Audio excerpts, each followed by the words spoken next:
as we were talking about this, one of the things that we talked about is that many times when we're a technologist or organizations looking at using technologies, we have this singular focus on technology. And I think that what we talked about is that we have to change that mindset.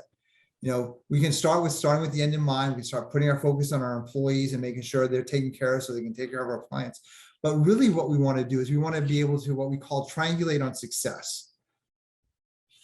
And when we talked about this, we said we have three entities that have to come together in this classic Venn diagram environment.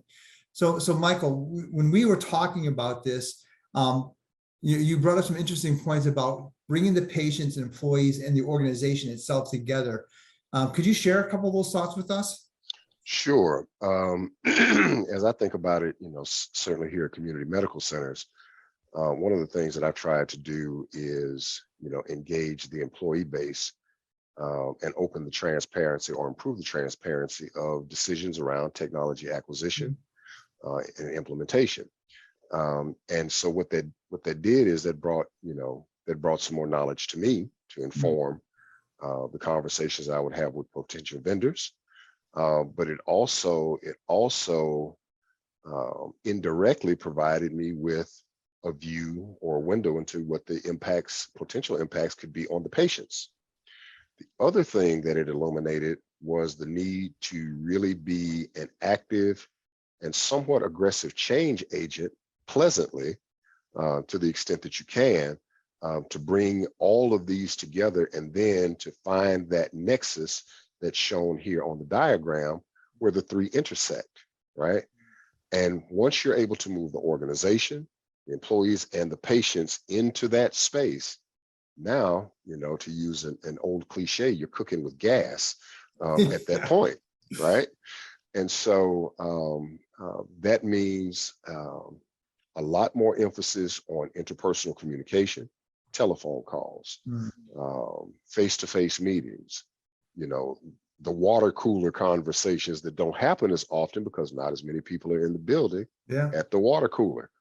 But you can still have those kinds of substantive conversations, but you've got to bring the three of them into very close communication and contact, and then be able to distill rapidly what the need is from each one of those constituencies, figure out where your inflection points are, and then exploit those points of inflection to the benefit of everyone that's involved, and is shown in this Venn diagram. Yeah. So just Laird, kind of thinking about this from a perspective, I think that when we look at that, there has to be some kind of parity or balance between these three entities, right? If I put too much emphasis on the patient side only, or the employee side only, or the organization only, this becomes out of balance, right? It doesn't work. It doesn't achieve that perfect spot that's in the middle, right? That where all three of these circles intersect. How have you seen that balance, be challenged within the way we think about technology and transformation? Well, I think we have to change our focus. If our focus is entirely on technology, then we'll over-rotate into one area only. And so, this whole triangulation, we have to be curious enough about each audience here. What does success look like for you? I think of as when we were talking the other day, you mentioned some practice, maybe as a physician you're going to, they're still using paper records. And I made a comment to you, I'd be willing to bet if you talk to their patients, they would rave about that practice. They would say, these guys are great. They take the time with me, because their focus has been on the patient community. And of course, the practice is going to suffer because they don't have electronic records. So it takes real discipline to not over-rotate in one area or the other. And that discipline comes from a broader view. You can't be just so laser focused on the technology alone, because quite frankly, most of the sellers of technology, they're selling efficiency. And the problem with efficiency is doing things right, but effectiveness is doing the right things. And so what happens is most organizations focus so much on putting technology to be efficient. Well, they're good at what they're doing, but they're not doing the right things. Yeah. But instead, look at it, what's the most effective way? What's the right thing to do? And how does technology serve that? And that will allow us to get closer to center. We'll never be an exact center, but it allows us to stay much closer to that center than the other way around. Yeah, and as you were talking about that effectiveness and analogy that you use or story that you used, it reminded me of a story. So as I mentioned the last time we talked, my wife was diagnosed with pancreatic cancer a year ago, January, and she passed away a year ago, April. And there was a moment before she went into hospice where we had to rush her to the emergency room.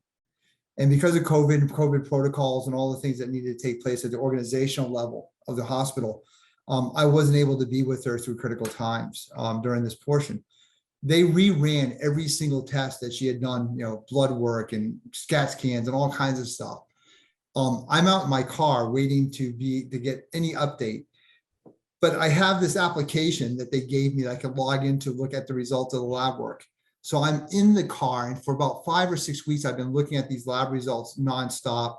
They've showed us and taught us what markers we should be looking at, where improvements are being made, where improvements aren't being made. So I'm in my car, it's about 9 o'clock at night. I'm looking at the application, and I'm looking at the 7 major markers that we've been looking at for 5 or 6 weeks. Every single one of them looked normal. And for the first time ever, they're normal. I had one that was just outside of normal a little bit. I'm sitting in my car at 9 o'clock at night thinking to myself, oh my God, this chemo and all this stuff is working. My wife is going to get more time.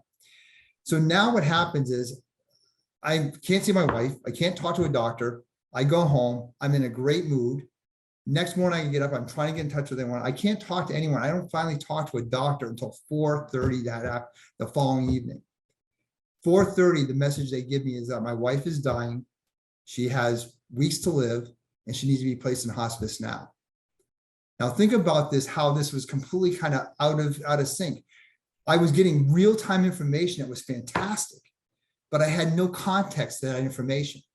Right. I had no way to process. So I processed it the way that was important and meaningful to me, but it was out of sync with what my wife needed, what the hospital and the treatment center that she was at was providing, and the employees were in no position to help me with this entire process. It was all completely disconnected. It was out of balance, over-rotated. The technology was fantastic. It worked exactly as advertised, but didn't give the result that we wanted.